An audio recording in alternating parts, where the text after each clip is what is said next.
from a business coach now helping small business owners power their LinkedIn marketing, starting on your own now with a business partner and around 5 team members. Congratulations to you and the team on the growth over the years. I think that's the mindset, is you've got to be open-minded and challenge your beliefs and learn how to change your beliefs. I did a lot of study with Tony Robbins and got coached by his crew director over many years. And it's people who are closed-minded. I know my challenge is I get frustrated and it shows. So I have to walk away from people. I can only work with people who are open-minded, you know? G'day and welcome to the Grow a Small Business Podcast. I'm your host, Troy Truen. Each week, we speak with an owner who has grown a business with 5 to 30 team members to something bigger.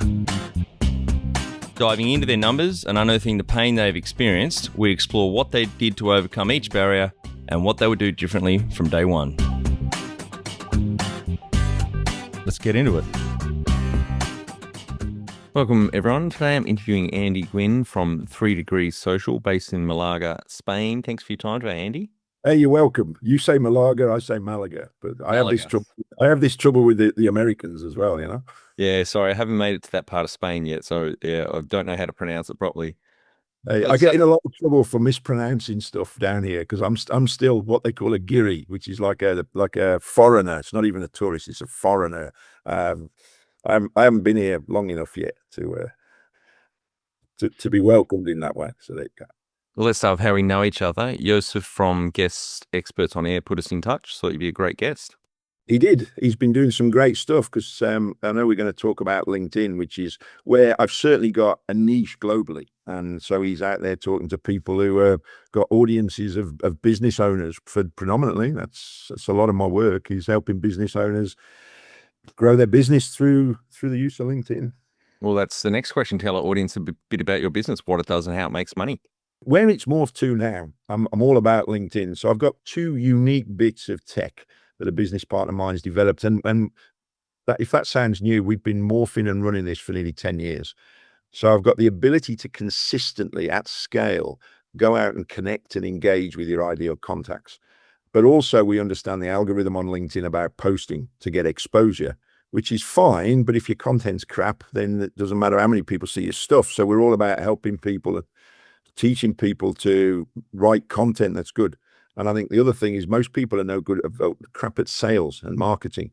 So for me, I can get you in front of people daily at scale. But if your engagement is poor, you're not going to get the sales call. That's fundamentally what people want. So I'm all about helping people generate leads, conversations, engagement with their ideal prospects. Great. Now, how did you start out?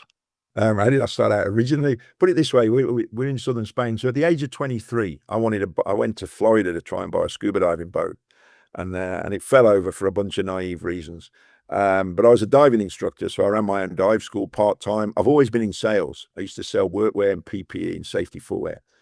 And I then got into management, managed sales teams, distribution teams, office teams. And then I came across an awesome business coaching franchise. He pioneered the word business coach, I think an Australian guy called Brad Sugars, who developed Action Coach, which is a global business coaching franchise. So I quit employment and I bought into this franchise in 2003. So I then spent 7 years coaching business owners to grow businesses because I'd run small divisions of businesses. I'd worked with a lot of business owners. I'd always wanted to be in business, but I didn't know in what way. But I'd studied coaching in my employment to understand, or performance coaching, to understand how to get better performance from my sales teams. Because I knew you just couldn't tell people what to do because they don't like that, because I don't like that. So I set up as a business coach in 2003, coaching business owners to grow. And I coached guys from almost bankruptcy to selling for $1 million in 19 months. Coached other guys who never thought of selling to selling over a couple of 3 years for millions in the bank and retiring. And then I morphed into LinkedIn. I've been on LinkedIn from day one. LinkedIn and me and the England winning the World Cup that we've just talked about was all in 2003. Yeah. And my guys around the world, my Aussie colleagues, my Kiwi colleagues were saying, you need to be on LinkedIn. But all I did was connect with colleagues around the world. And then in 2010, I sat down and I thought, I want to get to some franchisors. My experience was also franchising. I'd coach franchisors. I was a franchisee. I'd coach franchisees. And I sat down and found some, and I connected with them. And the next day they accepted. and I went back to them and said, thanks. Would you be interested in talking about how I can help you to help your sales teams, your franchisees achieve more? I'd love to. Here's my cell phone number. Ring me tomorrow at 10 o'clock. And that's how vivid it is, because I sat there stunned going, no more cold calling, no more gatekeepers, no more trying to get appointments, straight to the person. So it changed my marketing in my business. And then I started to teach people to do the same. And then we've morphed using tech to utilizing what is, I think, the most powerful, it's not just networking, but powerful sales and marketing tool in the world, Yeah, great. And so what year did you formally start this business, and how old were you? So I registered the business, bought the coaching franchise in 2003. So I'm what was 67. So what's that? What was I? 36. Yeah. I was one of the youngest branch managers in my industry, running teams and distribution teams. I ran a £3 million division of a £10 million business when I was about 27.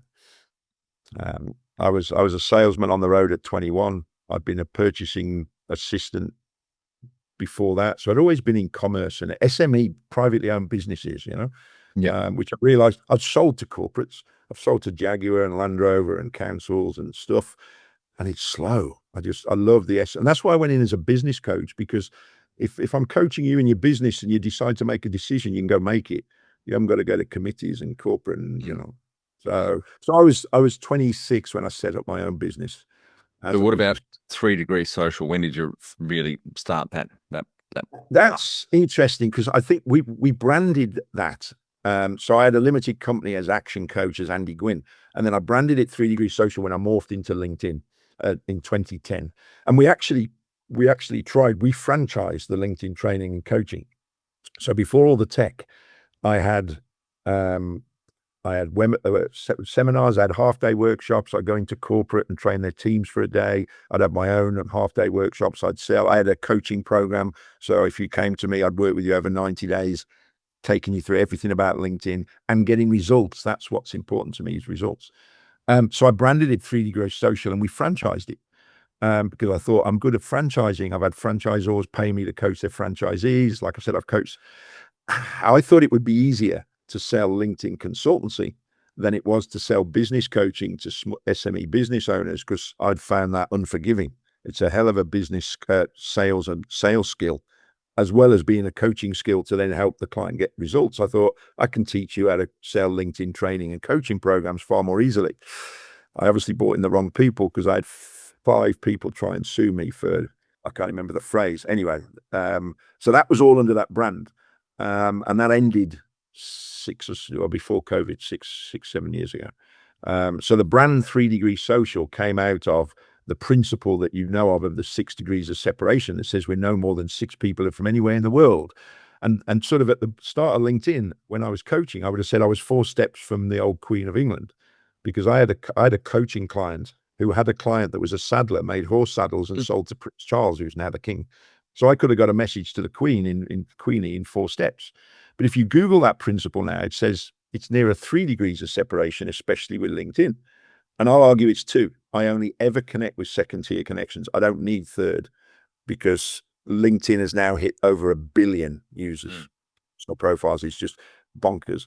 So that brand of 3 Degrees Social became marketable, and we've been marketing it and using it, and it's recognized probably around the world since 2010. 2010, yeah. So 15 years ago, so you would have been 52? No, man, 15 years ago, I'd have been 42. So I'm 57. Don't make me older than I look. I thought you said 67 a minute ago. I'm 57. No, I was born in 67. Got it. And do you have some key numbers you can share to illustrate the growth of the business over the last 15 years? Yeah, it's been interesting, because it's been sort of up and down depending on the product and service that I've run. I've said, for me, business coaching was, a mate of mine called it one of the most unforgiving businesses he'd seen, because I was selling coaching programs. I'd work with a business owner. I'd frame it up for a year or more. If we're going to grow your business, I had a client for 10 years. And I was charging up to $2,000 a month, which was a hell of a sell for especially 20 years ago, for the SME business owner to get his head around that, because it didn't exist in the UK, didn't exist much around the world at that level. We'd heard of corporate coaching and exec coaching. And sorry, that's pounds. That's pounds, 2,000. Pound sterling.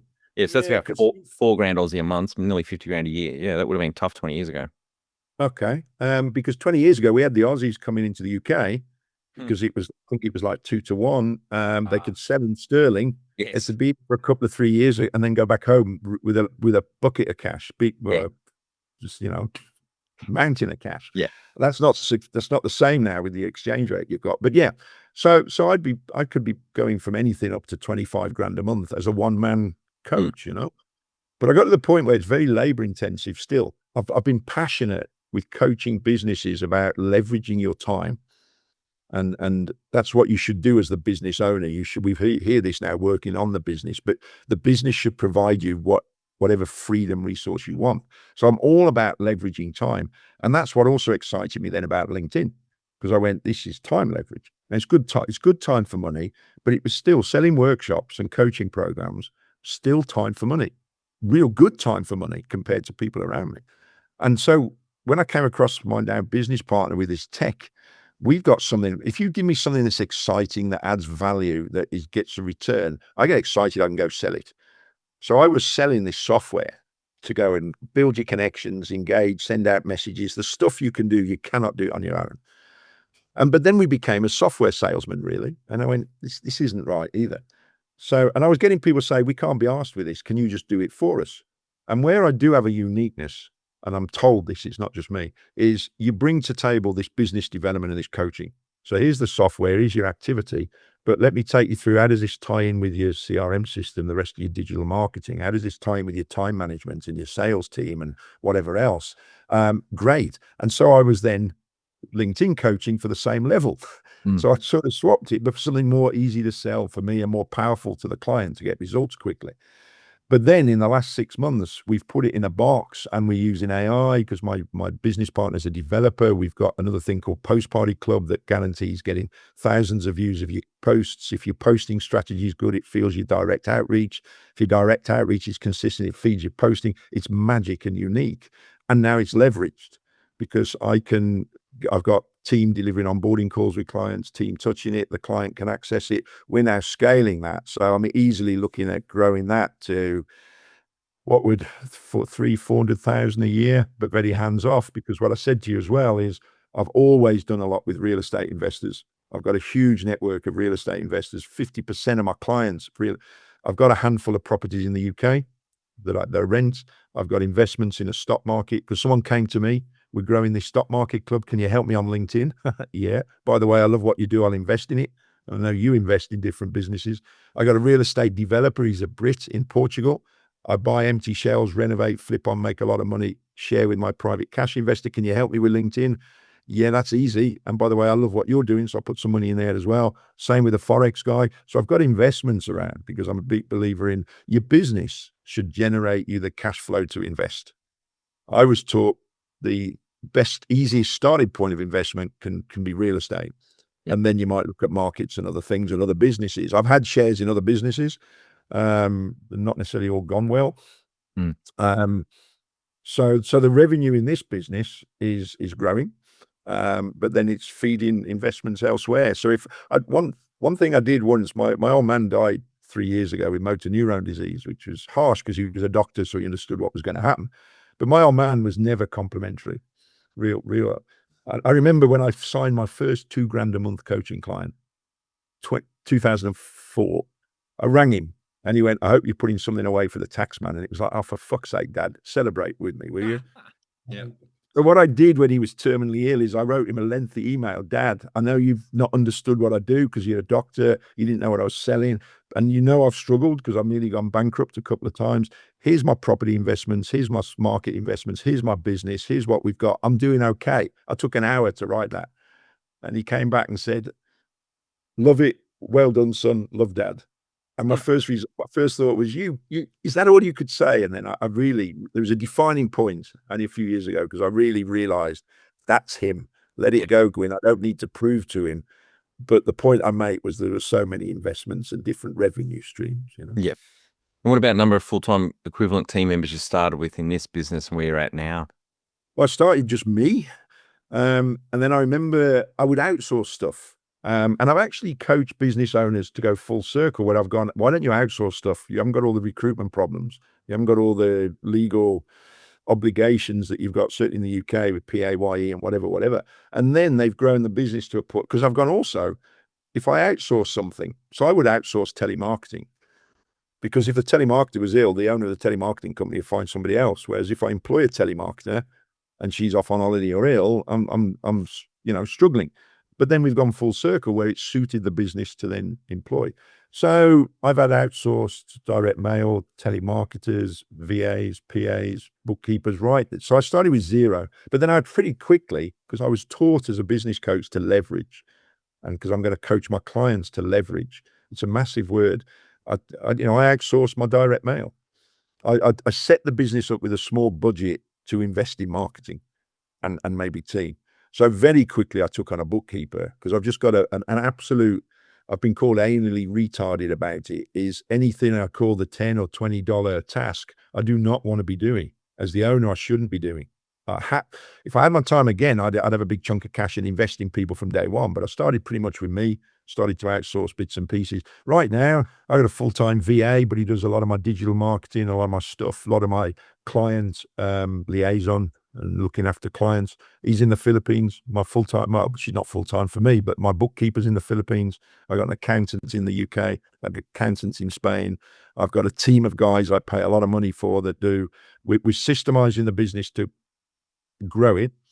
And within that, we're putting in lots of different marketing campaigns and activity. Because the challenge you've got now as a small business, as I'm sure your listeners know, when I set up in 2003, there was no digital marketing.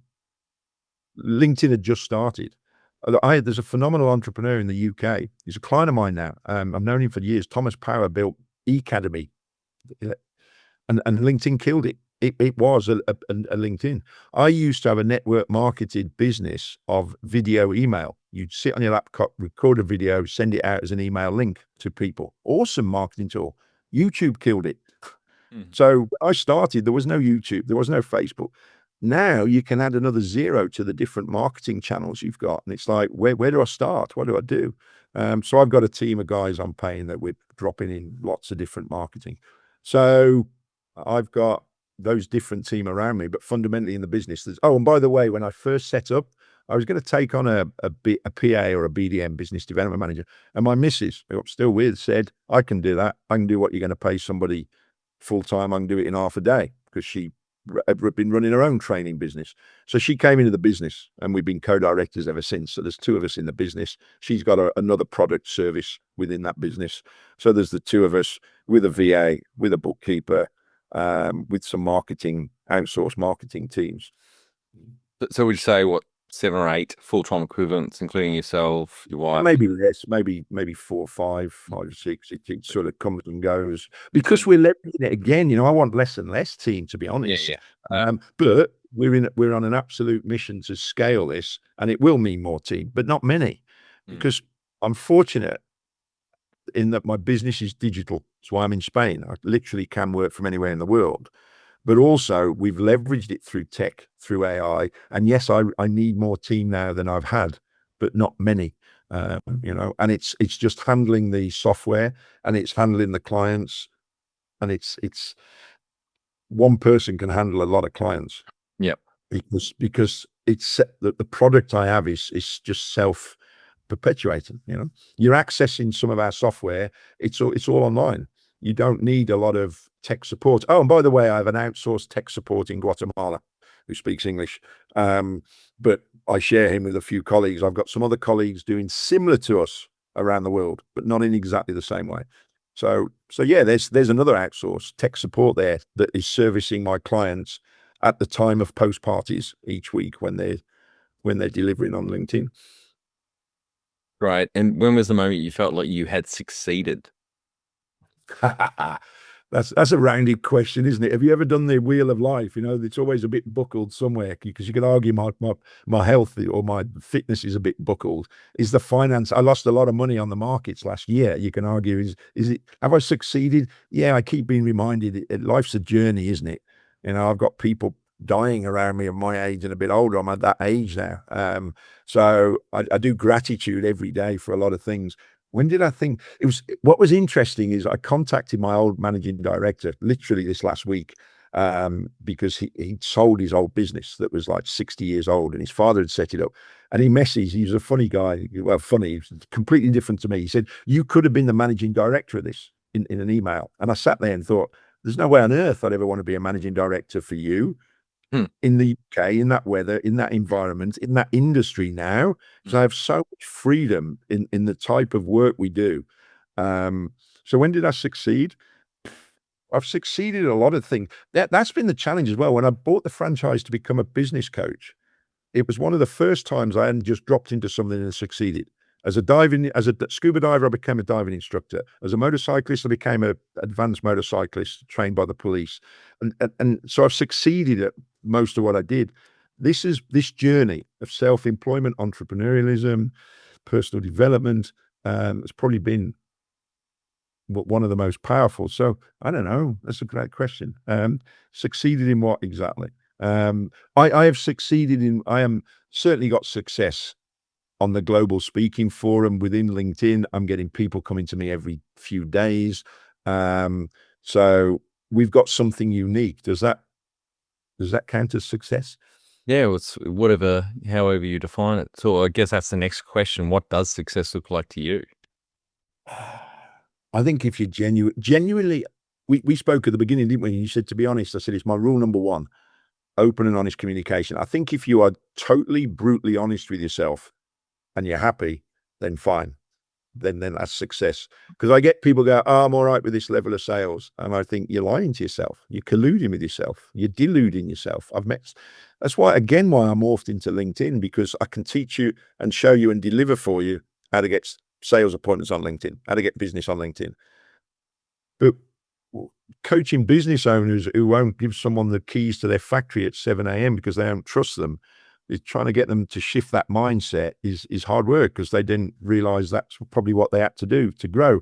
So I think if you're totally honest with yourself and you're telling yourself you're happy, then that's successful. I've got more I can do. I have to keep catching myself, because shit gets thrown at us, doesn't it? Yeah. And we've had some traumatic times, haven't we, in the markets and with COVID and with stuff. It's been a weird period of the last 5 to 10 years, 5+ years. Mm. So I think the resilience to do gratitude. I think if you're totally honest with yourself and you tell yourself you're happy, cool. I am happy, and there's more that I am choosing to get. Number one thing you'd recommend to marketing a fast growing business? To get the right people around you that can deliver on the right marketing in this day and age. Yep. We are AI weary, but we as a business, and my accountant told me nearly 20 years ago, "You guys are the most technically advanced clients I've ever had." And we're not techies, but when the iPhone came along, we got it and we just did it. When, we got password managers before people knew what it was. We were using Xero for our bookkeeping before most people were. I don't know. I just get presented with it and I went, it makes sense. It's this leverage again. So I think get the right people around you who are experts. I know people who are great at putting the right marketing in place for you. I'm not going to pitch LinkedIn because it depends on your business. And is it fast? LinkedIn is part of the underlying foundation that's consistent every day. But if I want fast sales, now I can use LinkedIn, but I can go out and email and fill a webinar with 200 people, and I can do that in 2 weeks and go deliver on it. So that suits me and my business. So I think that's the answer, just depending on where your business is. I'm not going to say LinkedIn's the main thing for fast growing business, but it's putting in the right marketing strategy. Most people are just not consistent in their marketing. Yeah. How did you fund your business? I had 2 houses. I lived in one. My father retired as a doctor and went to New Zealand for a year. And my mom didn't want the house empty, so I lived in the house. I rented mine out. When they came back, I went, "That's cool. I'll buy another." So I'd remortgaged the house I'd got to buy into the business. So you could say to set up the business, because it was a franchise. So there was a lot of setup costs. And so I had 6 months cash flow based on my marketing budget. So that's how I did it. I funded it through the refinance of a house. But then a lot of it, I've grown organically. And I will tell people that growing a business organically is the hardest and probably most costly way of doing it. it's freaking hard. You know, if I had my time again, would I have an extra couple of $100,000 and put a sales team in or a marketing team? Yeah. But I'm also a great coach of salespeople and people, and trying to get great salespeople and great telemarketers. It's like the proverbial rocking horse crap, you know. I think there's a lot of people out there that are not good at sales. And so if you're the owner of the business, then you've got to learn how to recruit and recruit the right sales or marketing people. But now you can market without sales if your marketing's good enough. You Mm. know, you can push out email blasts and I can get sales while I'm in bed because my product can lend itself to that, or one of my products can, you know. If you were to start up today with plenty of funding, would you go into your industry? Yeah, you send me that. Like, I would, because I think my industry is wide. My industry is the personal development industry. So I was a business coach, but I was also a member of the Professional Speakers Association, and speakers and trainers tend to have a personal development environment. And so as a speaker, as a trainer, as a coach, all right, I'm using LinkedIn, but that's really just the delivery vehicle. So I absolutely would, because the personal development journey that I've had in 22 years, and I owe it Brad Sugars from Action Coach, because he just opened the doors and went, if you're looking at the franchise here, and I went, wow, this all makes sense. So yeah, unequivocally, but the product or service might be slightly different, but the industry would be the same. Yeah. Can you outline the most stressful point in your small business growth journey so our audience can learn from it? I think I used to really hurt when I lost sales, because I was selling high-end coaching. So if you lost, which I did, 5 clients in a period of a month, then that's like 10 grand a month out your bank. That hurts. And I take it, you take it personally when you're selling your own stuff. But the other big painful one is we franchised before we had all the tech and the delivery system, which is globally unique. We were selling workshops and coaching programs. And so I franchised it, and I brought on some people who wanted to be LinkedIn trainers, coaches, and consultants. And 4 of them failed. They couldn't sell. And I obviously wasn't as good a sales coach as I thought I was, or I recruited, what is it? You can't teach a pig to fly. If I Mm. recruited the wrong people, that was my responsibility. But they tried to sue me. And if they'd have got it, if it would have happened, they'd have taken me for $500,000. So I'd have gone bankrupt. I thought I was tough. At the end of it, when we got rid of it, I realized I had two close friends say, "You look different." In other words, it come off my shoulders. But I was quoting how much emotional stress it was giving Mary, because it was personal to us. Mm. But it also cost us a shed load of money. And I realized after how it had impacted on me emotionally afterwards. I wasn't admitting it at the time. That was the biggest thing. But the interesting thing with that, Troy, because I've coached a lot of people around their fear of money and going bust. Actually, and I've had a fear of going bust. I fought it like hell in times.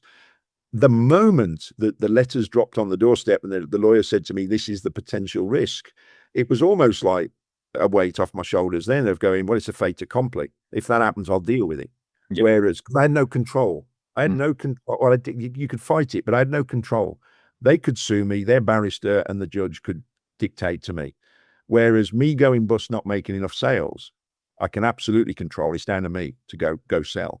So that was probably that is the most stressful. And I said to you earlier about success. I've pretty much succeeded at everything I did. Again, I was faced, and this was only 7 years ago. I was faced with, are you going to call this failure?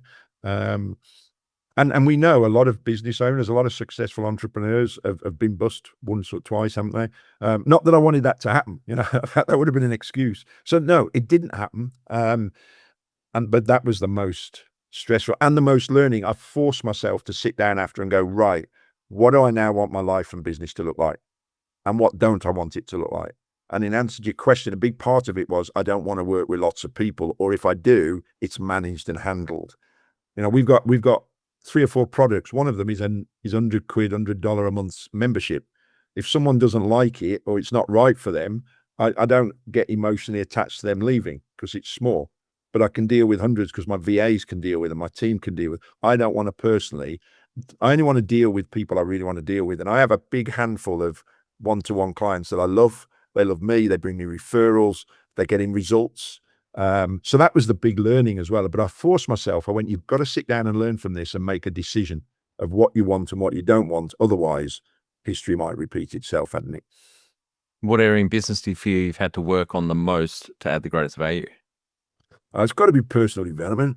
Yeah. It's got to be. Somebody said, "What do you deem as success?" And I go, I think I've always believed in the business, in the industry, in the product, in the service, and therefore, if you have I used to say to new coaching clients, one, do you believe you can achieve what you want to achieve?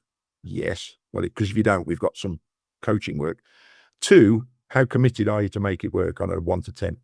If it's 8 and above, then the only answer is we're committed. We've just got to find a way. What's the way? What do we need to do? So it's been the biggest thing that I've had to learn is be open-minded and resilient. But also, I was thinking about this before our call. I think follow the system, or get the system in place and follow it. Franchisors teach franchisees this. You cannot deviate from the McDonald's system. They'll chuck you out. But I've deviated from the system because you get into a pattern. So some of my sales calls haven't been as structured. So guess what? My conversion rate's not as high. So it's about, and also, if I'm not, it's to constantly challenge yourself. I can get in a rut and I can go, oh, it's just another call, or another call, another call. And I go, hang on a minute, put your head up and look at how you can 10x. That's a great book to read. 10x is easier than 2x. So I think that check in on yourself, follow your system, and just keep getting better.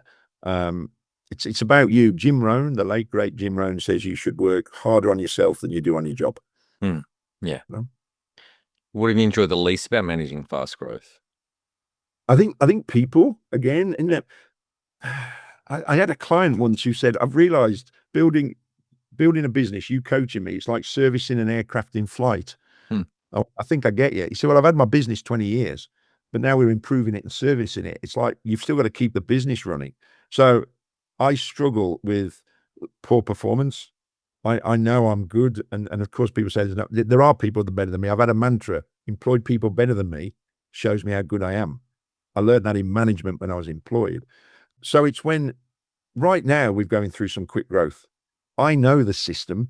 It's getting other people to map it all out and deliver on it. I struggle when there's a gap in the delivery, So yeah, that's the hardest thing for me. If I could delegate it all out to another project manager or another person to then get the team to put the system in place. Because with more systems, one of my challenges is because I've been a one-man coach, I know the system. I can coach you. I can deliver. We good. Whatever else is going on over there with my missus and other stuff, fine. But now we're scaling. What's happened over 20 years is we've plugged different things in. We've got this messy jigsaw that I've now got somebody working with us to put all the pieces together and then polish them. So it's just the frustration of that getting put into place at the level of quality that I want. So again, it's other people. Human beings are hard work, aren't we? Well, yeah. I don't know if you've heard the Texan saying that definition of conflict is two people in the same county. And my favorite Mark Twain quote is, the more I get to know people, the more I like my dog. Yeah. And that's what I thought about LinkedIn. I thought I can work with less people because I don't have to get as involved with you because I can deliver my stuff. It's getting you results. I've got clients I don't hear from. And if I drop them a message, they love me because it's working. So yeah, it's not that I don't like people. It's just if I don't need to get as involved at the deeper level that I did as a business coach. I knew your personal life. I've coached guys through their marriage because it's impact. Their business is impacted on that and vice versa. So I don't have to get involved with people at that level because I don't have a dog, but I have 2 motorbikes and I prefer them. What do you love most about growing a small business?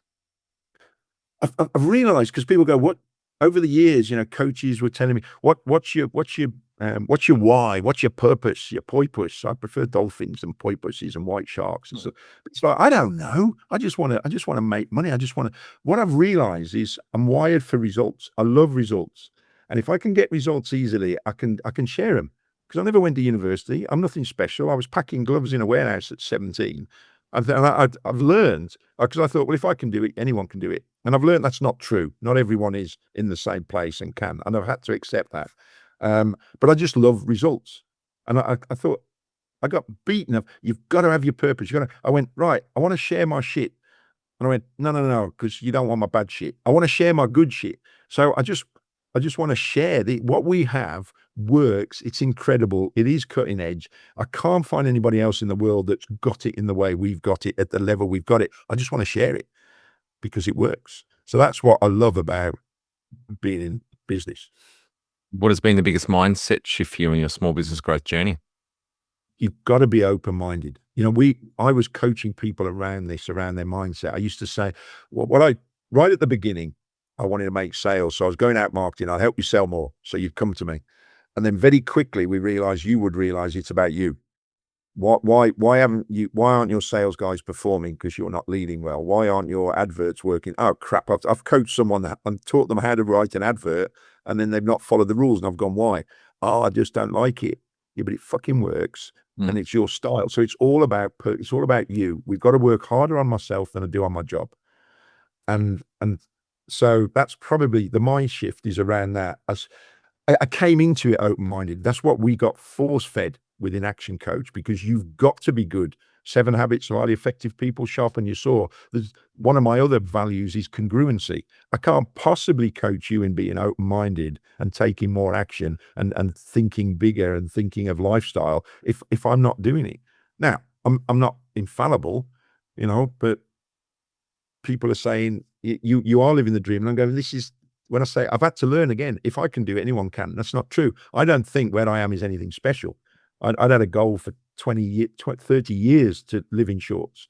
So I think that's the mindset, is you've got to be open-minded and challenge your beliefs and learn how to change your beliefs. I did a lot of study with Tony Robbins and got coached by his crew director over many years. And it's people who are closed-minded. I know my challenge is I get frustrated, and it shows. So I have to walk away from people. I can only work with people who are open-minded. The number one habit you think a small business owner needs to develop and maintain? I have a formula for success. Shall I share that with you very quickly? Yeah. It's MA times RS times C equals R, and it's a multiplication. It's massive action times the right stuff times consistently equals results. So you can go out on LinkedIn. LinkedIn will let you send out 200 connection invites a week. That's massive action. Most people don't get anywhere like that. But if your connection invite and then your welcome message is crap and it's salesy and it's massive action times 0 equals 0. So I work with you and help you get your messaging, the right ideal target, your messaging, your welcome message all crafted well. You can go and send out 200 invites and it's nice engagement. But if you do it for a week and then stop, massive action times the right stuff times 0 equals 0. Yeah. So if you're not getting the results you want in your business or your life or your marketing or your LinkedIn or whatever, which of these areas do you need to work on? Take more action can be easy. I'll just send out 10,000 emails instead of 1,000. But often it's working on the right stuff, learning how to engage, how to create rapport, how to market in an effective way. But the biggest thing for human beings is we're not naturally consistent. We'll do things and stop. But you ask an athlete, how consistent is their diet and their training regime and their practice? They won't go, oh yeah, I'll do it for a week and then have a few weeks off and I piss about. And then no, it's consistency, but it's almost the antithesis of human nature. So I would say the thing is to get disciplined. I used to have a sign on my wall that said, be militant with your time. Because that's the other big thing. Human beings collude with themselves, get distracted, allow others to collude with others. They're not militant with their time. We had a discussion about time this morning, didn't we? And I think that's one of the biggest things. People don't know how to. It's not manage time. It's be militant with your time. Big thing about setting boundaries with your team. Are you a small business owner who is ready to take your professional growth to the next level?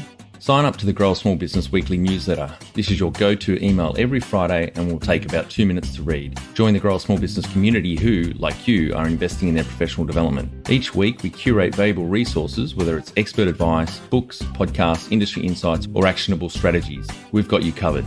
Leave your email at growasmallbusiness.com/weekly. Can you talk how you've added people to the team, some wins, mistakes, and advice for those listening? Yeah, I got a great recruitment process. Again, Brand Sugars has written a book called Instant Team Building, and in there is the 6 keys to a winning team. And I think it's about having very clear roles and responsibilities, setting expectations. But then you've got, what is it? I look first to the system and then to the people. So I would coach people first in how robust are your systems, because there's no point bringing team in if the systems aren't there for them to follow. And so check first with the system and then the people. Does the people understand the system? Are they trained in it? Do they need it reinforcing? And you've got to coach and mentor them. And Mm. I've got a system on how to hold team meetings. We call it the WIFL. Starts with what I feel like expressing. So you're fostering open and honest communication, which people are not used to having anyway, and especially not with their boss in employment. Mm. And the biggest mistakes is I let emotion get in the way. I brought on those franchisees because I was chasing the sales. And guess what? They beat me. They attacked me. The other thing is I never be surprised how human beings will behave. When because we are emotional creatures. And I'm not sexist, but if anyone out there has dealt with the menopause, especially blokes, and blokes are not taught about it, that's an emotional situation. And human beings are emotional. You see it. So I think, yeah, you've got to recruit effectively. And here's the thing. I want to recruit people for their attitude. Mm-hmm. Why do people recruit for their recruit people? What is it? They recruit people on their skills and then they sack them for their attitude. Yeah, that's right. It's got to be Yeah. the other way around. I can teach you the skill. Mm. Now, there's the art. How do you recruit on attitude? And that's where the psychology NLP. I've got a lot of questions and I run group interviews and stuff that solicits. Because people will tell you what they think you want to hear. How can you get into the unconscious so they're responding without realizing? So I want to recruit people for their attitude and the skills, but I'll take attitude over skills. What are some of the things you recommend to building a sustainable and kick-ass culture to help with the growth? I think it's that. I think you've those 6 keys to a winning team. So you're probably going to ask me about books. 6 keys to a instant team building, simple, by Brad Sugars, because those 6 keys were our mantra. Fostering open and honest communication. You got to have the rules of the game so people know what they are. You've got to support risk taking. And that, again, there's often a culture of, I don't want to share as the owner, or I think I can do it quicker myself. I've had examples when I used to be employed as a manager. I used to have a sign on my wall, don't bring me problems, bring me solutions.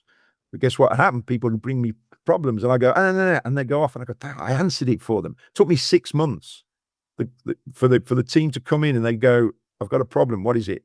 Blah. What solutions you got? Well, I got these 3. Perfect. Which one do you think's best? That one. Cool. Off you go. Took 6 months before. Then they'd walk in the room, look at me, walk out. Finally, I got to an end of a week and I went, you've not been in my office. No, we've had all this happen, but we applied the prep. We've done.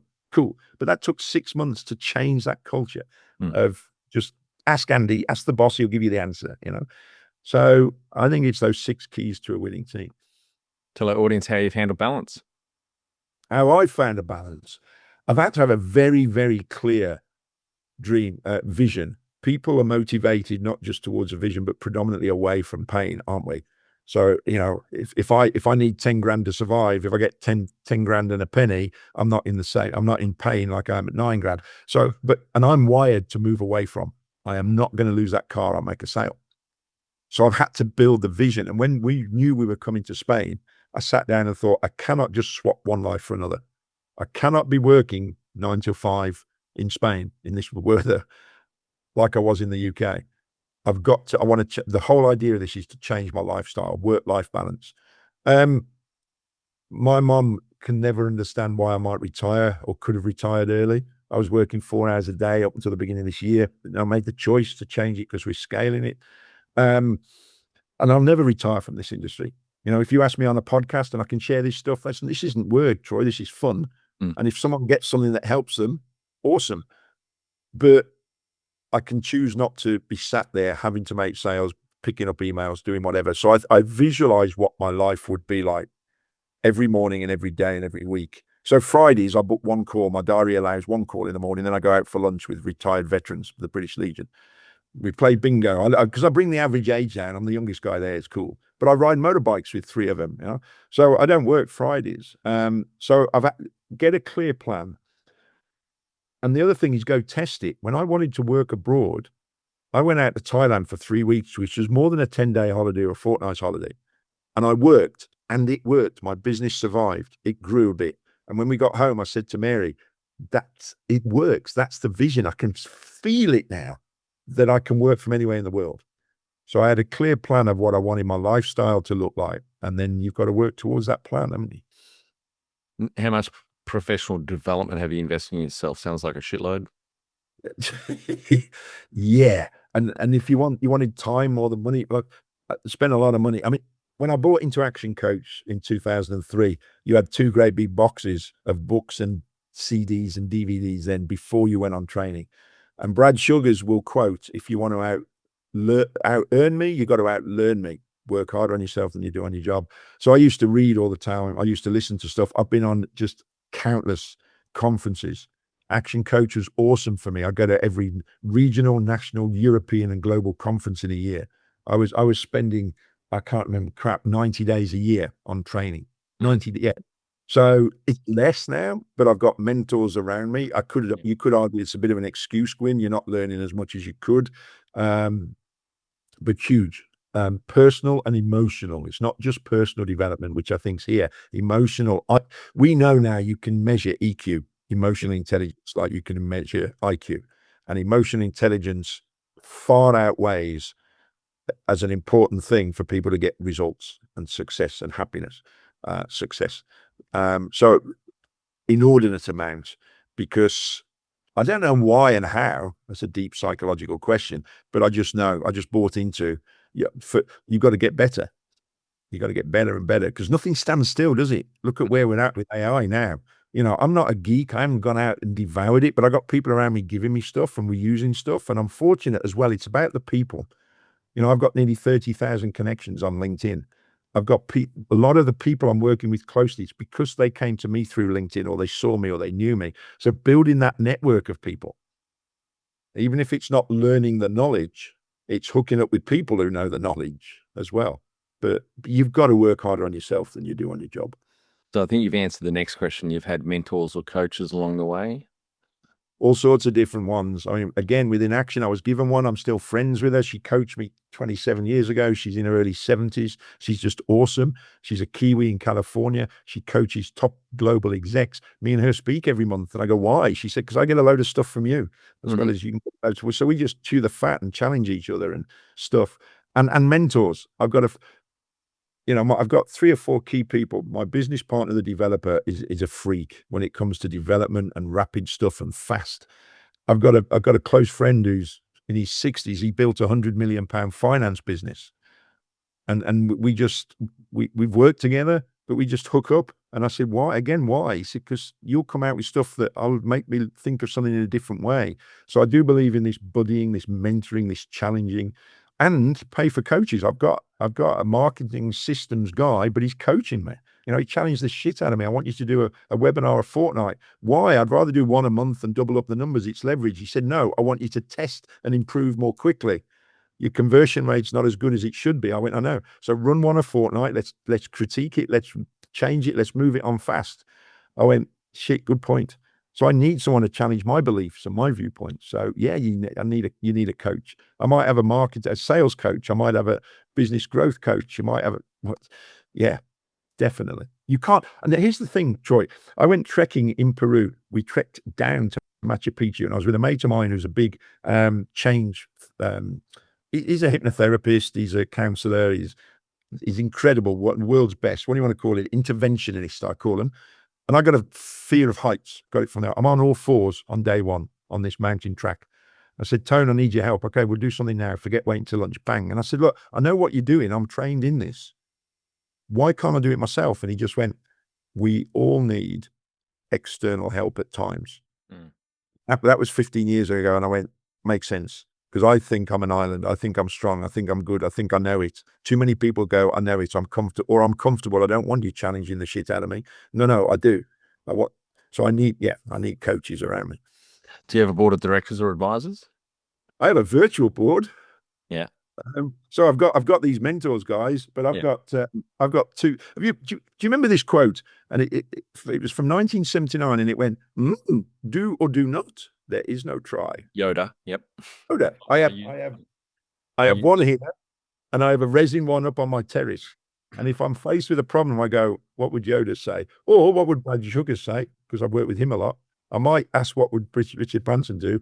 But then I've got sounding boards. They're not on my board of directors. John, who I mentioned, built the £100 million business. I can pick we speak every week. We have a call every week, and more often. So I can refer to them. And All right, Andy, one of our final 5 questions. What do you think is the hardest thing in growing a small business? I think it's getting the marketing and selling. I meet a lot of small business owners that can't sell a market. I've said that before. But then what I haven't alluded to, and Vern Harnish's Mastering the Rockefeller Habits is all about scaling businesses quickly.